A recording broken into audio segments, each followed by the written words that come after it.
And as always, we're going to be looking for accurate context, good risk management, and always exercising good patience. Everybody who's traded has gone through periods of time where their strategy hasn't worked. Where if not a hard stop, you should reevaluate the trades you're in based on time. That's what we're here for, is to put ourselves in the best success. A trading routine does that, builds that habit, lets you know what to work on, what to reflect on, and what to improve on the next day.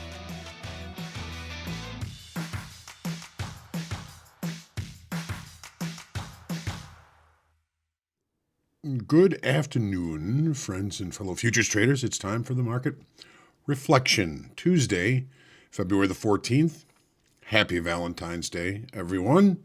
Looking forward to spending a little time with my beautiful wife this afternoon, and hopefully you are set up to do the same. Markets today, interesting, right? We had the CPI come out a little bit hotter than expected, at least the way I was looking at it. But again, we've got to trade what we see. The markets really, well, at least the S&Ps took us to a really important trend line and gave us a few opportunities to take a look at it here today. We closed below it. We'll see that in the chart shortly. S&Ps basically closed even on the day. NASDAQ up 95 points, approximately, about 0.75%. And the Dow lower 146 ticks. Again, approximately. These are not. These are estimated for the close. 0.43%. Crude oil down 1.8. $1.08 today. 1.35%. Settling at 79.06. So a lot of the conversations and a lot of what people and traders and investors were watching today after the CPI number was, of course, the talking Feds. They did, I think, seem to come off a little bit concerned that inflation isn't slowing fast enough. Harker said that the Fed is not done yet, but we're likely close. That's encouraging, but we need to maintain the 25 basis point rate path. So stick on 25 basis point raises every 6 weeks until something changes. Is that the plan? Williams today said it will take several years to get inflation back to 2%. That, I believe, recent data supports the case for additional rate hikes. That's also a comment by Williams. And earlier today, Barkin was speaking. Barkin was barking. A very good case for keeping rates higher for longer. So I think that they're largely agreeing with the idea that the CPI came in a little bit hot this morning.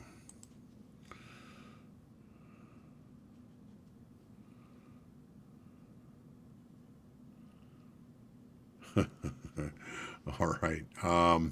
So, interesting trading day. We had some losses in make whole money. It's okay. I know that eventually we are going to come out on top. We've got really good reward over risk in the trades that we take there. So when we get hot, it's going to go well. Make sure that you hit the lucky like button, share, comment, question, feedback. Heckling and love, especially on Valentine's Day, are always welcome on the market prep and the market reflection. Make sure you hit the subscribe button so you get notifications when we do go live. We hope that you enjoyed the coach's playbook that we had today. We're talking a little bit about some of the bad times that we've had in trading, some of the bad days, some of the bad periods, and we've survived. We're still here. So one thing my dad always used to say, and he stole this from Winston Churchill, I believe, is failure is never fatal and success is never final. So you got to just take things as they come. Make sure you're here to trade tomorrow. It's one of the things we say here a lot, is always trade for tomorrow. It's good to see you, Andy, James, Rooster. Good afternoon. George, Kevin. Good morning, Brody, JT, DA. Good afternoon. Greed got me today. It was up 1,200 and ended down 1,000. DA, don't do that. Next time you're up over $1,000, guarantee yourself that you're going to pay yourself that day. You can lose 50% of it at that point. If you're up 2,000, you can only risk 40% of it. You're up 3,000, you can only risk 30% of it. Once you get to a certain level, that once you're up a certain level, you've got to be able to make sure that you're going to end the day a plus player. That just hurts too much. I don't want to see that, JT. Andy Bleed, what is the blue chevron thing on your wall? That is something to remind me of a big mistake I made many, many years ago. That is the hood scoop from a 1966 Pontiac GTO. I had this car. It's a great car. And I blew a head gasket on it, so I had to change the head gasket. I took the hood off, and the hood had some really weak old hinges on it. I was going to replace the hinges, and it didn't have a front latch. It had the little pins, which you put the pins in to keep the hood down, which worked fine, no problem there. So I change out the head gasket. I get it running. It's running great. I'm all excited. I decide I'm just going to put the hood on without the hinges, and because I was going to be getting new hinges, so I put the hood on it, and I never put the clips in the front. So I go through my neighborhood. I get out to a wider, faster street, and I get on it, and boy, that car just jumps. And I'm getting up to about 45, 50, and whoof, there goes my hood. Goes over me, over the car behind me, and I watch it land on the street like this. So now I'm walking down the middle of the road with my hood in my hands, just gonna put it back on there and bring it back home and see what I'm going to be able to do about this. And a friend of mine who had a 1964 Impala Mint comes up. He's like, "What the heck happened? What'd you do?" I'm like, you wouldn't believe it. So I keep that as a reminder that in trading, humility is extremely important. Even when things are going really well and you start to feel like you're God's gift to trading, I got to have something to remind me that I can make a mistake like everybody. So, yeah, that's the hood scoop from my 1966 Pontiac GTO. Had to draw down of 2,600 and ended up 400. Wow. Nice job, Rooster. But if you did that outside of your plan, it's going to remind you the next time that that's what you should do, but try and stay with your plans. Try and stay with your plan. As far as the hood scoop, I just threw it on there because I was looking for something to fill up the space, but I keep it relatively close to remind me that, hey, we're all human. We make mistakes, and we can survive. So I got another hood. I still had paint, so we put another hood on it, and but I was able to keep the hood scoop from the other one.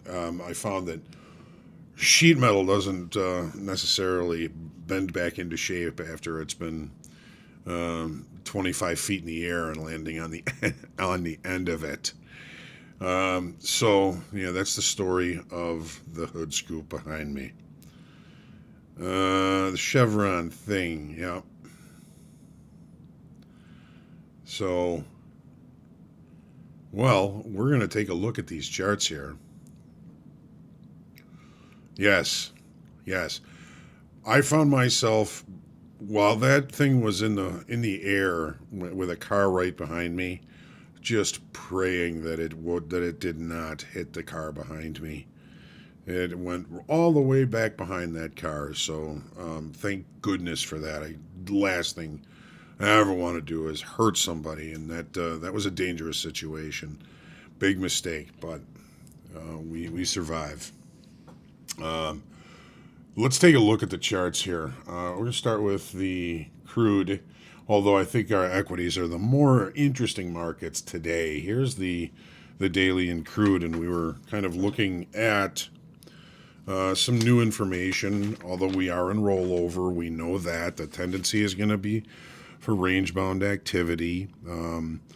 Strategic petroleum sale pressure. China's always on the pressure. OPEC saying we're going to probably need another 100,000 barrels a day in demand for crude. So, was there a big move today? Not necessarily. Here's the 30-minute chart. We opened, no gap, no real overnight inventory. Somebody came in and sold this thing at 8 o'clock and basically just tested down to this naked point of control.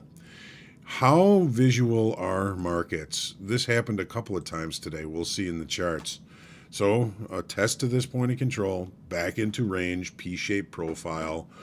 Again, open interest is going to be hard to read. Volume is going to be hard to read because we're rollover and probably changing to the April contract on Thursday. Here's the S&Ps. Alrighty. So we had a potential breakout of a bull flag here today. We know that there was some volatility after the CPI number came out. We added 25,000 in open interest yesterday, so there is some energy in this market, but did not finish the day with a breakout above that level. Here's what I was focusing on of the better part of the afternoon today. Let me get this where it's supposed to be here. And there it goes. So here, we have some volatility before the open. We look lower, we look higher, we look lower. We open, we look higher, and we don't accept above this trend line. We look lower, we get 4103, eventually the low for the session. In essence, the low from yesterday. We turn all the way back around and we get an opportunity to see this market back at this trend line high here. One opportunity, yes, paid us. Another opportunity, yes. Another opportunity, the market is still coming off of that opportunity to test that trend line right there. So late in the day to me is a sin because I didn't really get to participate in it. There are a couple of good trades off it. Nothing that tremendous like we're seeing now. This would be a heck of a nice move off that level, but we have shown no signs of acceptance above this trend line. I'll be looking for that trend line again tomorrow. What about the TPO chart? Here's our overnight. Here's yesterday, P-shape. Today, normal variation day, initial balance extreme at the high. Not a very confident day. We get a couple of anomalies here. Just a normal variation day. I'm going to kind of call this extreme because the TPO point of control is up here, but the volume point of control is down here. A lot of conflicting information in this market today. NASDAQ.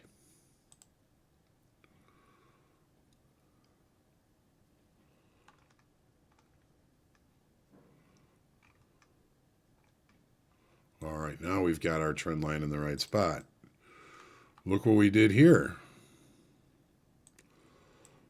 Let's start with the daily. So we got a potential breakout of that bull flag. Upside structure remains. Again, kind of strange because we lost open interest of approximately 2,400 in the NASDAQ yesterday. We lost exactly 2,391. So we didn't lose as much as we thought we did here on the preliminary bulletin. Take a look at the 30.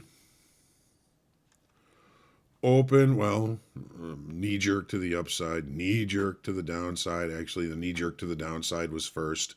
Knee-jerk to the upside. We never took out that low. So our initial balance, it looks like, is like we had a normal trading day today. We'll check that on the charts here shortly on the TPO chart. But the low here and the high here, we never left. Where does that put us against this trend line?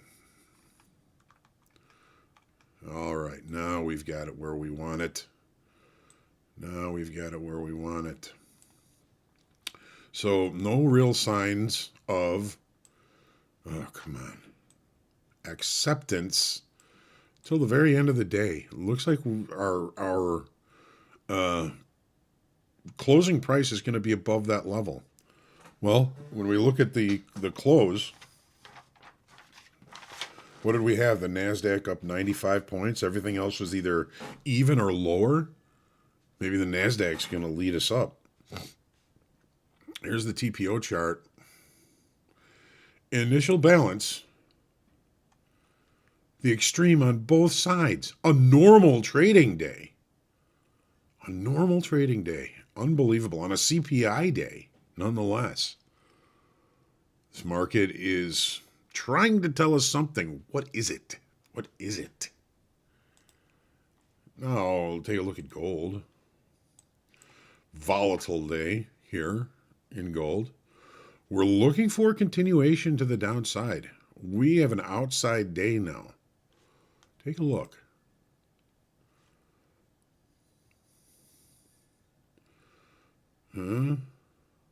High, the low, last week's low. Just a volatile day that really didn't do much. I mean, look where we closed. Settlement's probably going to be right here around 1840, 1864. Well, settlement yesterday was, if I can find it, 1863 and a half. Value didn't move. It expanded, but we didn't really do anything today. We didn't have to do this today, apparently. Take a look at the euro. So the euro had an overlapping to higher range. Was it the dollar? Still range bound, though. I mean, take a look. We took out this naked point of control. We took out the high of the gap. We returned around. We turned around. We tested the low of value from yesterday. Really, just an overnight inventory adjustment down to that, and then range. Take a look at the 10-year. 10-year got a good look down. Kick low here. Here's the 30.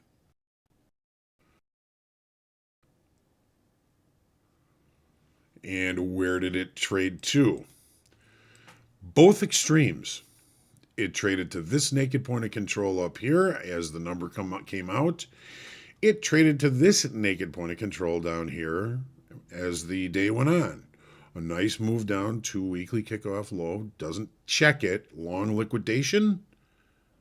P shape, or B shape, I should say. Here's your B shape. Excess. This doesn't even show on this naked point of control down here, doesn't even show on this chart anymore, but it was there. And a test down to weekly kickoff low. Excess. We still have, and we have an unfinished downside auction here as well.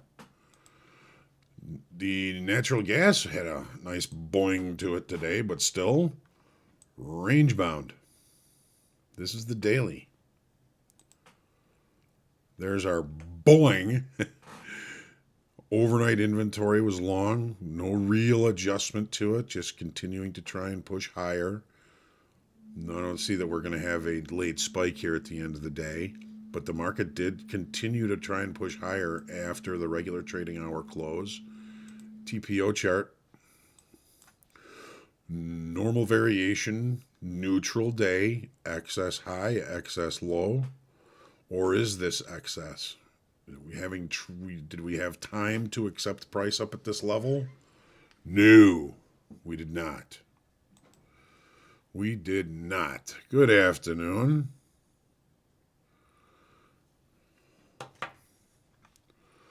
So, hey, Rick is here.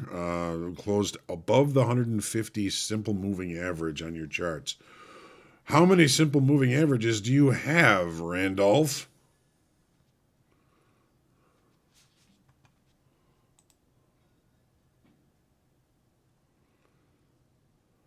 Your gold ETF. So, in 1886, on this date, the first trainload of oranges leaves Los Angeles. We got oranges all over the country. 1929, today is the St. Valentine's Day Massacre. A bunch of outfit guys got whacked right across the street from a great little restaurant called Chicago Pizza and Oven Grinder. You ever in Chicago, check it out. They make pizza pot pies. They put the crust over the top. The pizza's made in a bowl, and they just flip it over, and there's your pizza. Delicious. It's Gregory Hines' birthday today, if you know Gregory Hines. Doug Simroll, who is a member of the Steve Miller Band, it's his birthday today. Ron Fisher with the band Heart, it's his birthday today, born in 1950. It's Rob Thomas' birthday. If you know Rob Thomas from Matchbox 20, happy birthday, Rob. And on this date, the Who's Live at Leeds was recorded. Some say it's the best live album ever. Interesting, huh? Along O.J. Mortimer. So you got the 50, the 150, and the 200. What you got? I always have the 50, 100, and the 200 on. Wonder why you put up the 150. Interesting. Sell 200 April at 142. What are they doing? They're selling, Mortimer. All right. Well, we'll call this a session. See you tomorrow morning for the market prep. We'll see how things again look in the morning. So I will see you then. Get a good night rest. Don't forget, take care of your loved ones. It's Valentine's Day. Take care of those you love, and we always do that, right? We stay kind to ourselves, kind to others, and say a prayer for peace, everyone. Don't party too hard tonight. Be ready for tomorrow, and I will see you again 7:45 for the market prep. Blessings to you all, and love. Have a good night.